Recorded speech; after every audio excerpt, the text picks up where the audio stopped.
final job, a suspense thriller written by Robert Ward. Inside the farmhouse in the bedroom, it is daytime.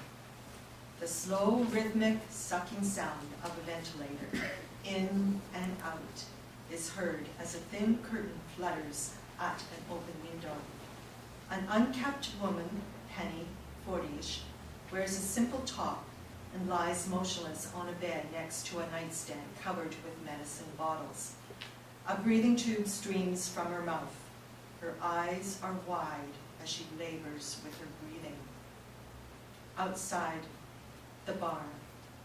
Near the open doors of a barn, an unoccupied, weathered pickup truck. The driver door opens. A man's hand removes the keys. Outside the farmhouse in the front yard, a striking country girl, Nora, about 17, with brown flowing hair against her black Rolling Stones red tongue t-shirt, pumps her legs back and forth as she sits on a swing. She sings something indistinguishable with earbuds in her ears. Her skinny jeans and Converse tennis shoes rise up in the air like a pendulum. She watches a small dust storm far off. The field. A farm tractor with an enclosed cab plows a remote expanse of dirt under a baking sun. Dust swirls in the wind. Inside the tractor cab, a middle-aged, leathered-faced farmer, Jeremiah, around 45, but looks older, in overalls and a cap, steers the tractor, tobacco in his cheek, country music on the radio. Suddenly, a dysfunctional metallic clanking comes from the engine. Jeremiah looks concerned, stops the tractor. Outside the tractor cab, Jeremiah leaves the engine running, steps into the crumpled dirt, opens the hood, penetrates his arm inside. His face tenses. Jeremiah grimaces as if his hand is caught in the machinery. The troublesome clanking stops. Jeremiah, satisfied, closes the hood and comes back into the tractor cab. Suddenly, he is startled by someone standing in front of the tractor. He shuts down, descends, and walks to the front. He comes face to face with an oddly dressed man, Andrew Storm, in his young 30s, with a dark tan, moppy, sun-bleached hair, and wearing a flowery Hawaiian shirt, surfer shorts, and flip-flops. Heat waves emit from his broad shoulders. Where the hell do you come from? Glad to meet you too, bro. Andrew Storm looks all around, pulsed by the desolation. Jeremiah studies Andrew Storm's face, perplexed. Andrew Storm, at your service. No need to shake. Friends call me A Storm. No worries, no reason to call me nothing. What in tarnation you spout? Jeremiah, I think you're in need of a brewski. Jeremiah stares with disgust at Andrew Storm. Do I know you? You ain't no kin to that Nancy getup. Andrew Storm smirks, slowly shaking his head back and forth. Bogus, bro. Like patriotism, values, fourth grade educations. Fuck you, hippie. Where's all that famous country hospitality? Misconceptions, huh? California pops up in my field and I'm supposed to welcome him with tobacco? Well, some people hug me like a guru. Others avoid me, try and ditch me. It depends on their level. Level? Like my land? Of torment. Sorrow, suffering, sadness, and pain. Jeremiah's face shows a moment of clarity. He frowns. Bullshit on that. Ain't time. Don't bail on me, bro. You had a rich life. Picnics, homemade pie, favorite pew? No, Angel. I get Mr. Smartass. Sweat trickles down Jeremiah's cheek. You till land, harvest the crops, right? Well, I harvest too. And you're my crop at the moment. Jeremiah spits tobacco juice near the feet of Andrew Storm.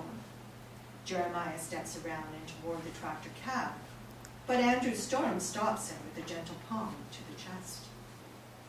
Take my nephew Bob, your Uncle Desmond. The kind you want.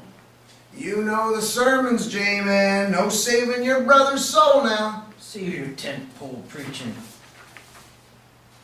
Nor condemning his spirit. A simple transaction. You and me. Jeremiah stares off to his farmhouse and nibbles his lower lip. Everyone needs a little more time, dude. Especially when they run out of it. Look at death as the ultimate way, bro. Andrew Storm looks down and kicks at the dirt clods. Nora is a good girl. Pretty and young. And your wife, she's been... Watch your tongue, boy! Hey, she's been so brave with her disease. I can't blame you for not wanting to stay. But come on, she's almost fertilized. Jeremiah punches Andrew Storm in the face. To no effect. That was lame, bro. Jeremiah shoves Andrew Storm aside, knocks him down.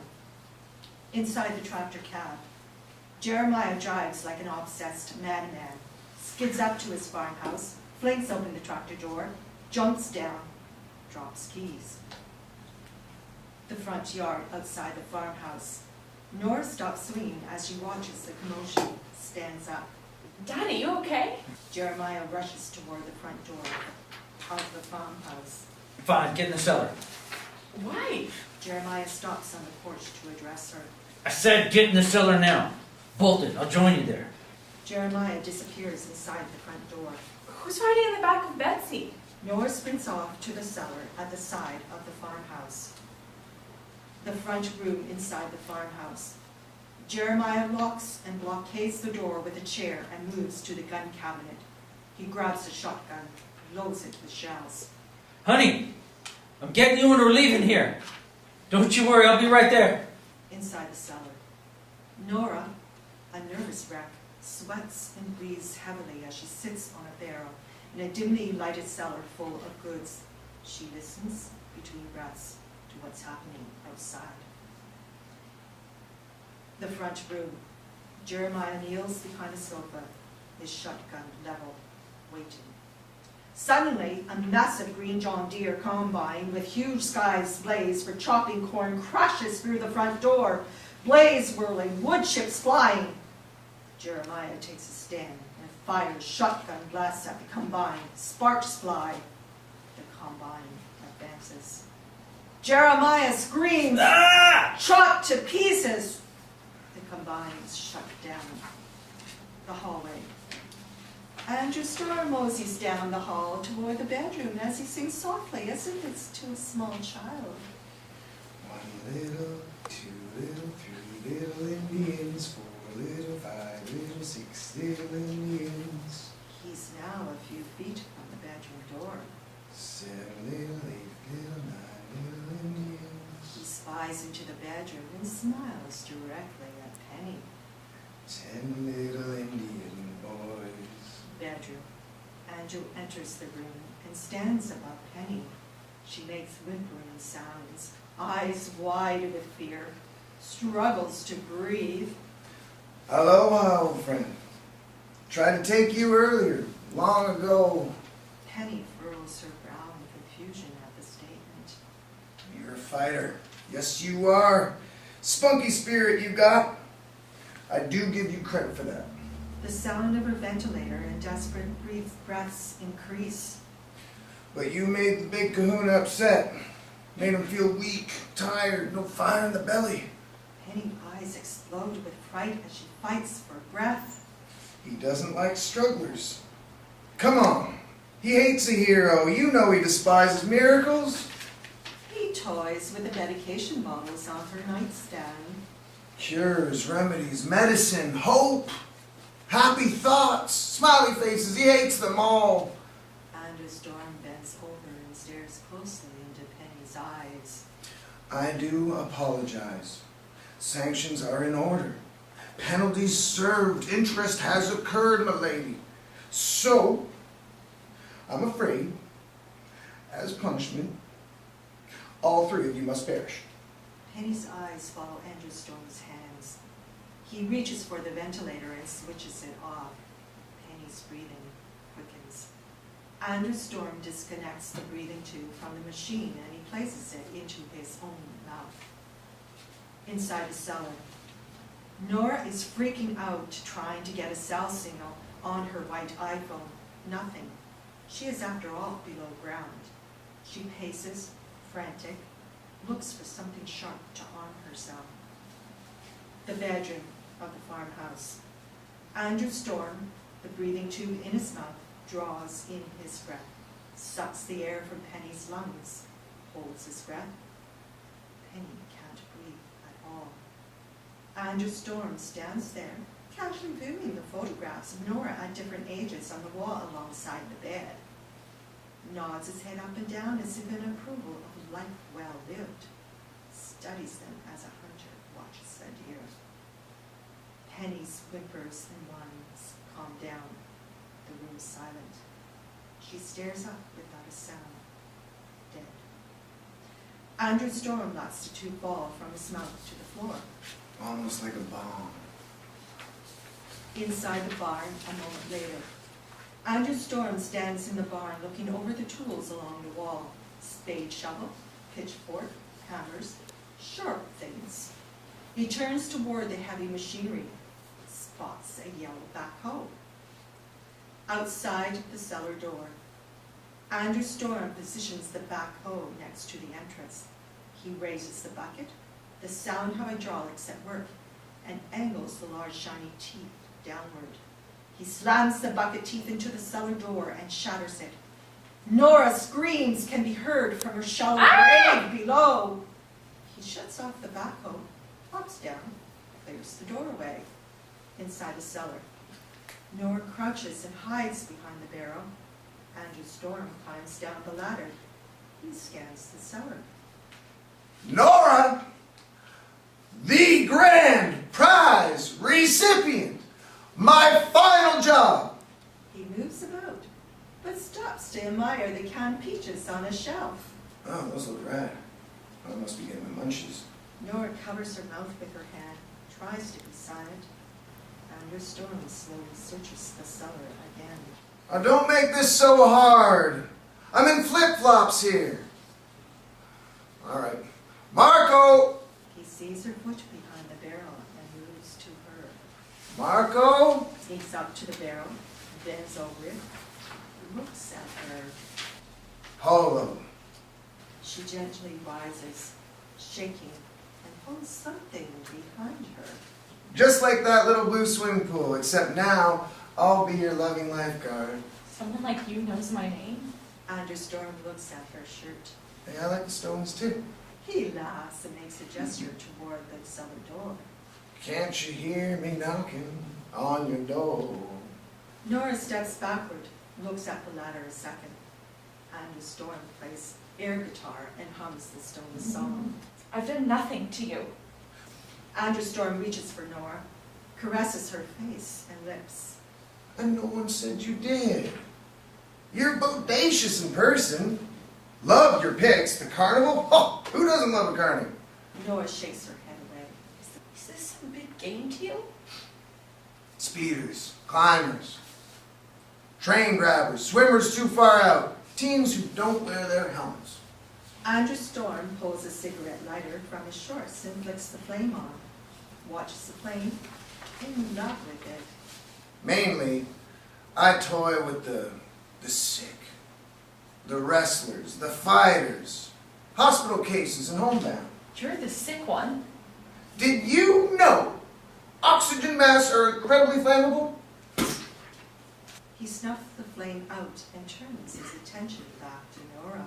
You ever think about surfing? You'd make a wicked sand bunny. Dirt's much cleaner than sand. Oh, come on, come with.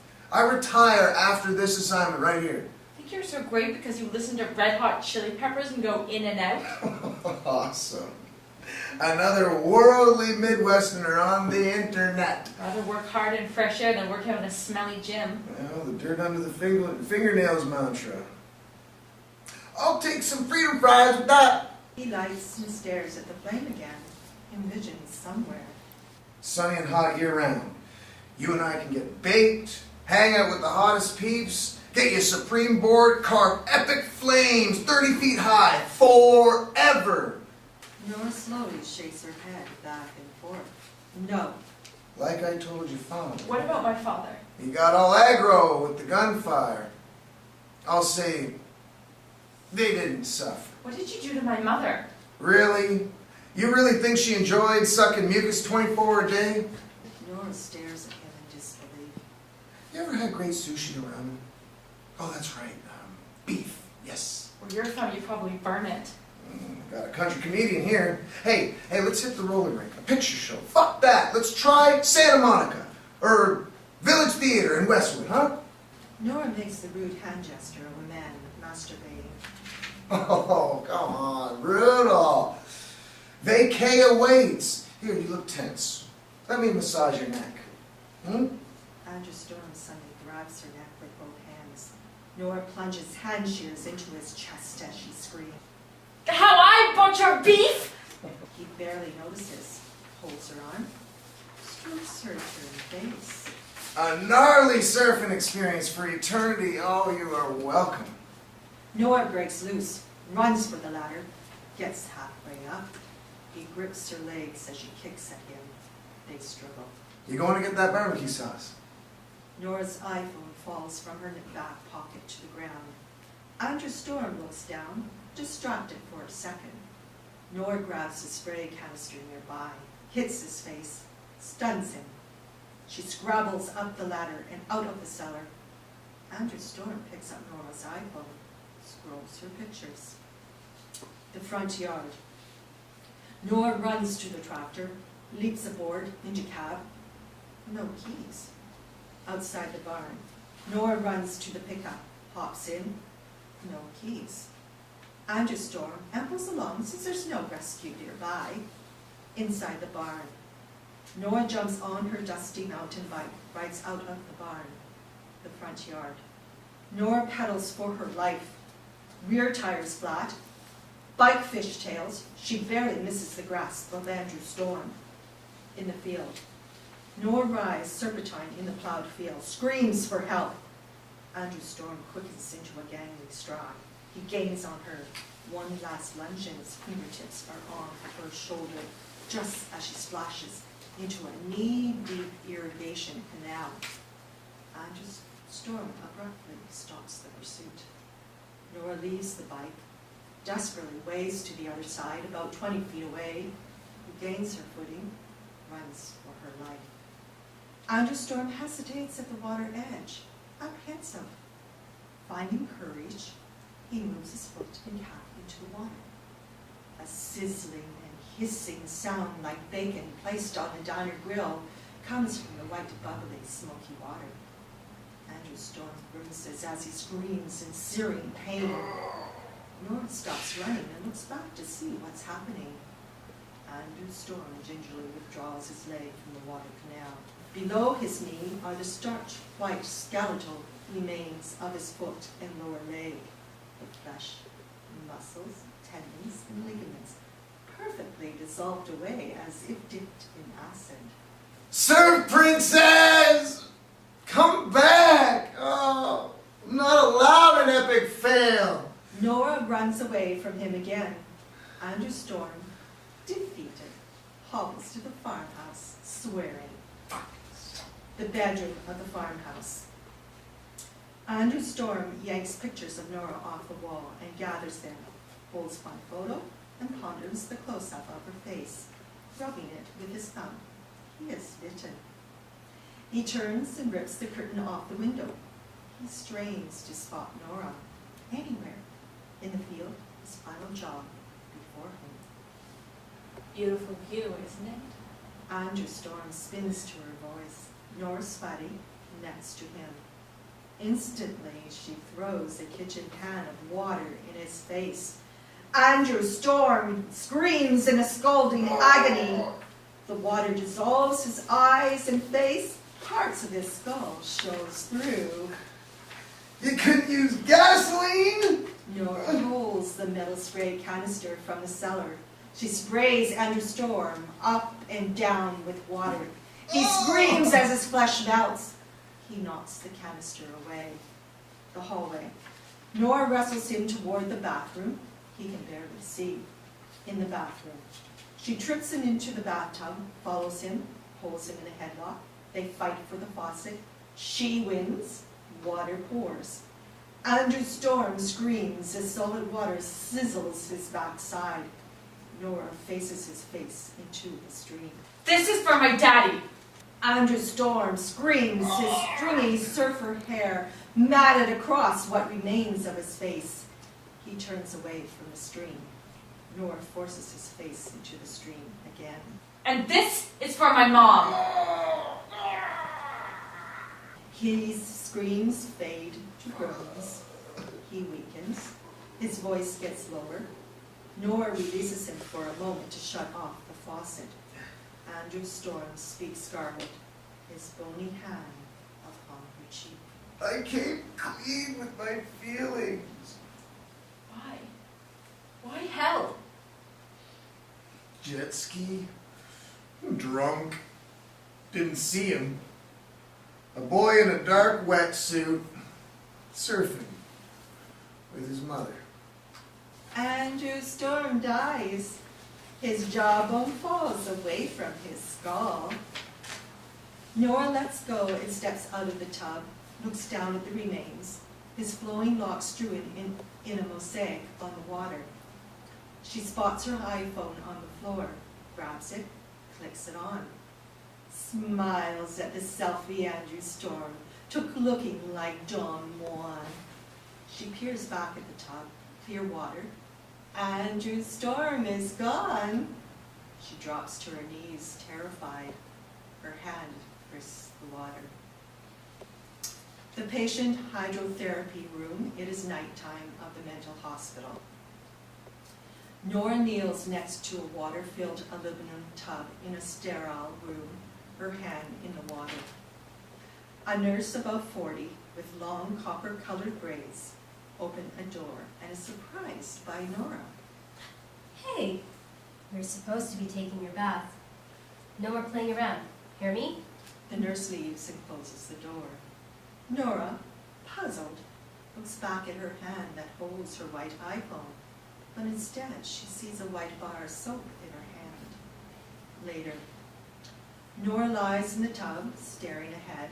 She slips underneath the water, submerges her head, exhales, watches the bubbles rise. Suddenly, from below the surface, she sees the swirled image of a person standing next to the tub. Maybe it's the nurse. Nora bolts upright, tense, gasping, rubs water from her eyes. Andrew Storm stands there, dressed in the white uniform of an orderly, holds a folded bath towel, a tray with a Dixie cup.